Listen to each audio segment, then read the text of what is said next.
स्वागत है आपका हमारे इस आध्यात्मिक वीडियो में, जहां हम भारतीय दर्शन के गूढ़ और रहस्यमय ग्रंथ योग वशिष्ठ की गहराइयों को समझने का प्रयास करेंगे। इस वीडियो में हम जानेंगे कैसे एक राजकुमार जो महल, ऐश्वर्य और शक्ति से परिपूर्ण था, अचानक जीवन के अर्थ और संसार की असारता को लेकर गहरे प्रश्नों में डूब गया। यह राजकुमार थे भगवान राम, जो जीवन, मृत्यु और संसार के सत्य को लेकर चिंतित थे। उन्हें ये समझ में आ रहा था कि ये सब कुछ जो उनके पास था केवल क्षणिक है। उन्होंने अपने भीतर एक गहरी शून्यता और वैराग्य महसूस किया। उनका मन ये सवाल करता था, मैं कौन हूँ, जीवन का वास्तविक उद्देश्य क्या है और मृत्यु क्यों आती है। इन सवालों के साथ भगवान राम ने गुरु वशिष्ठ से मार्गदर्शन प्राप्त किया। गुरु वशिष्ठ ने उन्हें ब्रह्म ज्ञान दिया और जीवन के गूढ़ रहस्यों को उजागर किया। योग वशिष्ठ का संवाद न केवल राम के लिए बल्कि हम सभी के लिए एक अमूल्य धरोहर है। इस वीडियो में हम देखेंगे कैसे गुरु वशिष्ठ ने राम को यह समझाया कि यह संसार केवल माया है और आत्मा ही परम सत्य है।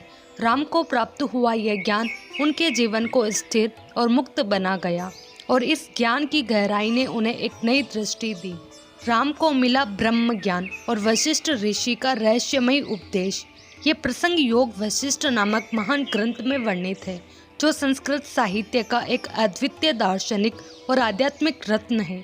योग वशिष्ठ केवल एक धार्मिक ग्रंथ नहीं है, बल्कि यह जीवन, मृत्यु, कर्म और ब्रह्म के सत्य पर गहरे विचार प्रस्तुत करता है। इस ग्रंथ में भगवान राम और गुरु वशिष्ठ के बीच एक संवाद है, जिसमें राम अपने जीवन के उद्देश्य और संसार की असारता के बारे में सवाल पूछते हैं और वशिष्ठ उन्हें ब्रह्म ज्ञान के माध्यम से उत्तर देते हैं। यह ग्रंथ आत्मा, ब्रह्म और मुक्ति के रहस्यों को उजागर करने का प्रयास करता है।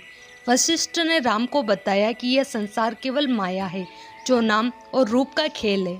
असल में केवल ब्रह्म ही सत्य है, जो न जन्म लेता है, न मरता है और न कभी बदलता है। इस ज्ञान से राम के जीवन में गहरा परिवर्तन आया और उन्होंने संसार के बंधनों से मुक्ति प्राप्त की। योग वशिष्ठ के संवाद न केवल धार्मिक या दार्शनिक दृष्टिकोण से महत्वपूर्ण है, बल्कि ये जीवन के गहरे सत्य को समझने और आत्म साक्षात्कार की दिशा में एक मार्गदर्शन प्रदान करते हैं। यह ग्रंथ आज भी उन लोगों के लिए एक अमूल्य धरोहर है जो आत्मज्ञान की तलाश में है। भगवान राम जब किशोरावस्था से युवावस्था में प्रवेश कर रहे थे, उस समय वे संसार की क्षणभंगुरता, जीवन की असारता और मृत्यु के रहस्य को लेकर अत्यंत गंभीर और विचारशील हो उठे। अयोध्या के राजकुमार होने के बावजूद उनके हृदय में सांसारिक सुखों और ऐश्वर्य के प्रति कोई आकर्षण नहीं था। उन्होंने देखा कि यह संसार जन्म से लेकर मृत्यु तक दुखों से भरा है। मनुष्य जन्म लेता है, वृद्ध होता है, बीमार होता है और अंततः मृत्यु को प्राप्त होता है। जीवन में सुख क्षणिक है और दुख स्थायी प्रतीत होते हैं। वे सोचने लगे कि यदि अंत में मृत्यु ही सत्य है, तो फिर इस जीवन, इस प्रयास, इस दौड़ का उद्देश्य क्या है। उनके भीतर एक गहरा वैराग्य उत्पन्न हो गया। वे न तो खेल कूद में रुचि रखते थे, न ही राजकीय कार्यों में। उनका मन भीतर की शांति की खोज में लगा रहता। वे मौन, गंभीर और चिंतनशील हो गए। राम के इस मानसिक और भावनात्मक परिवर्तन को देखकर माता पिता और दरबारी अत्यंत चिंतित हो उठे। राजा दशरथ को जब यह बात ज्ञात हुआ, उनके ज्येष्ठ पुत्र राम वैराग्य की अवस्था में हैं और जीवन की परम सत्य की खोज में लगे हैं, तो उन्होंने राजगुरु वशिष्ठ को आमंत्रित किया। गुरु वशिष्ठ ने जब राम की अवस्था को समझा तो वे अत्यंत प्रसन्न हुए, क्योंकि उन्होंने जाना कि यह वैराग्य किसी दुख या मोह से नहीं, बल्कि आत्मज्ञान की जिज्ञासा से उत्पन्न हुआ है। यह वैराग्य साधारण नहीं, बल्कि ब्रह्म ज्ञान के द्वार खोलने वाला था। तब वशिष्ठ ऋषि ने राम को ब्रह्म विद्या का उपदेश देना आरंभ किया, जो आगे चलकर योग वशिष्ठ के रूप में प्रसिद्ध हुआ। यही वह संवाद है जिसमें जीवन, माया, आत्मा, ब्रह्म, जन्म, मृत्यु और मोक्ष के रहस्य गहराई से प्रकट किए गए। वशिष्ठ का रहस्यमय उपदेश। योग वशिष्ठ। जब गुरु वशिष्ठ ने देखा कि भगवान राम का हृदय संसार की असारता से उद्विग्न होकर ब्रह्म ज्ञान की ओर उन्मुक्त हो रहा है, तो उन्होंने उन्हें आत्मज्ञान का दिव्य उपदेश देना आरंभ किया।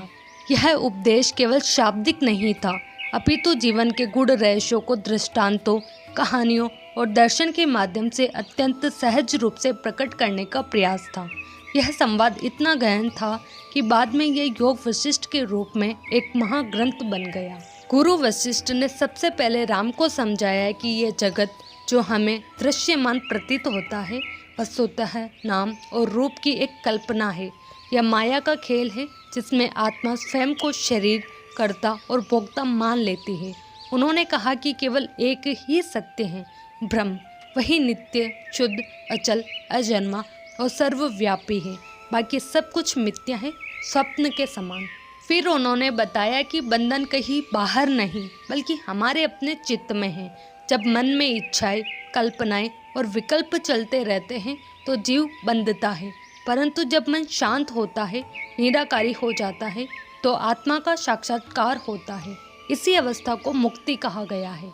राम को यह भी बताया गया कि स्वप्न और जागृति में कोई विशेष भेद नहीं है। जैसे स्वप्न की घटनाएं जागने के बाद असत्य प्रतीत होती है, वैसे ही यह जागृत जीवन भी एक बड़ी चेतना में जागने पर मिथ्या प्रतीत होता है। यह दृष्टि जब विकसित होती है तब जीव समझता है कि यह केवल चैतन्य है, न सुख से बंधता है न दुख से। अंत में वशिष्ठ कहते हैं कि जो ब्रह्म को जान लेता है वह जीवन मुक्त कहलाता है। ऐसे ज्ञानी को संसार के कर्म प्रभावित नहीं करते। वह न सुख में हर्षित होता है न दुख में विचलित। उसका जीवन एक साक्षी भाव में बीतता है। पूर्ण शांति, समतत्व और आनंद में यही वास्तविक मुक्ति है।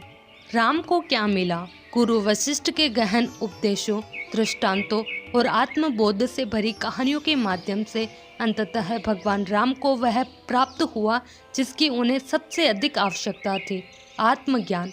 उन्होंने जान लिया कि वे केवल दशरथ के पुत्र, एक राजकुमार या एक मनुष्य नहीं हैं, बल्कि वे स्वयं शुद्ध चैतन्य, आत्मा और ब्रह्म है, जो न जन्म लेता है न मरता है, जो न किसी कर्म से बंधता है और न किसी परिणाम से विचलित होता है। यह बोध कोई तात्कालिक अनुभव नहीं था, बल्कि उनके पूरे अस्तित्व में गहराई से उतर गया। उनके भीतर की सारी अशांति, जिज्ञासा और वैराग्य अब स्थिरता में बदल गए। उन्हें अब यह संसार एक स्वप्न की भांति प्रतीत होने लगा और ब्रह्म की एकता सर्वत्र अनुभव होने लगी।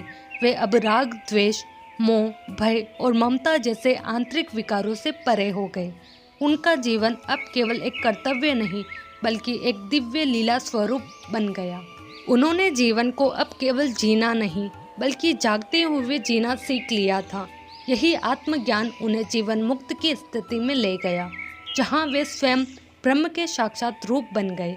यही वशिष्ठ के उपदेशों की चरम परिणति थी और यही योग वशिष्ठ का उद्देश्य कि मनुष्य अपने भीतर छिपे ब्रह्म को पहचाने और मुक्त हो जाए। तो इस प्रकार गुरु वशिष्ठ के रहस्यमयी और गूढ़ उपदेशों के माध्यम से भगवान राम को वह मिला जिसकी उन्हें सबसे अधिक आवश्यकता थी, आत्मज्ञान।